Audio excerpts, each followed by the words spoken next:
I know we want to do some amazing things in life. We have visions, we make dream boards, we have some amazing goals and objectives that we want to reach. But in order for us to do that, in order for us to get that gold medal, that trophy, to cross that finish line, we got to start with the blue gums. Remember, I'm a teacher, not a speaker. As I just said, sometimes we have to start with the blue gums. So you're probably wondering, what is the reference? Why am I referring to blue gums? You see, Vivian Thomas created the procedure that treated and cured blue baby disease. Now, this practice is outdated, but in years gone by, this actually took place in the 1940s. What a lot of medical staff did and medical researchers, they would actually experiment on animals. I know, we don't like the sound of that, but that's how it was done decades ago. And they had these experimental animal procedures. And in order to work on the heart, which in those days was considered impossible, the heart was something that they did not touch. Scientists and researchers would study the hearts of, let's say, animals like dogs or pigs, because they had a 4-chamber heart that was very similar to those of humans. So they actually experimented on dogs. But in order to reach the solution, in order to treat the issue, they had to create the disease first in the animal.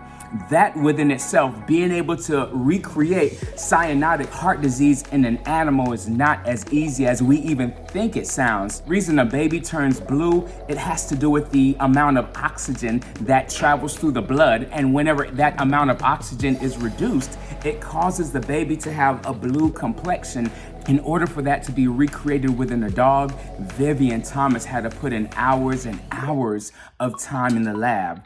He had to sacrifice a lot. And remember, this was in the 1940s. This was in a time when he couldn't even enter through the front door. Actually, he worked under an actual doctor. Vivian Thomas did not even have more than a high school degree. Just due to the times, he lost a lot of his money, I believe, in the Freedmen's Bank. He had money put aside for school, and the bank, just as they said, the bank just failed.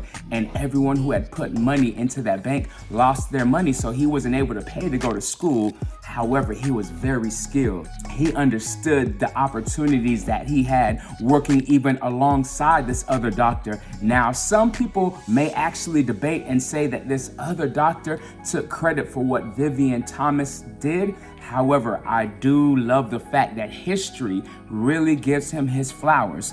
So Vivian Thomas had to recreate the blue baby disease in a dog. Now, you're not able to see it as easy in a dog as you are in humans, because once again, dogs are covered with fur, whereas humans, obviously are covered with skin. So the skin on a baby turns blue, but what they had to actually do was look at the gums of the dog. When the gums of the dog finally turned blue in the lab that day, they had to celebrate, but they were just celebrating the beginning.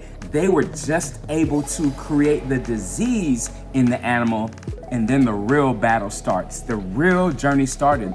They had to create a way to bring that dog back, to treat that disease, and that was something that Vivian Thomas was able to do. In order for us to reach our destination, to cross that finish line, we have to make sure that we have a solid start. If you look at somebody running track, they get in the perfect position. They get their legs and knees bent just right. They have their feet at the right angle, pivoted on that starting block. So as soon as they hear that pistol fire, they could just take off and get going, to start sprinting or start their marathon. I want to see you all at the finish line.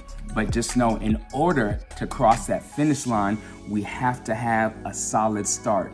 We have to have those blue gums in order for us to treat that disease of failure, that disease of procrastination, that disease of imposter syndrome, whatever is holding us back. Let's have that solid start so we can reach our goals. And to top it all off, even though Vivian Thomas only had a high school diploma, when it was all said and done, he served over 35 years at Johns Hopkins. And prior to that, back in 1976, he was given, let me not say given, he earned an honorary doctorate. He became a professor of surgical instrumentation. Now that is amazing. Now remember, I'm a teacher, not a speaker. and I want you to have an amazing day.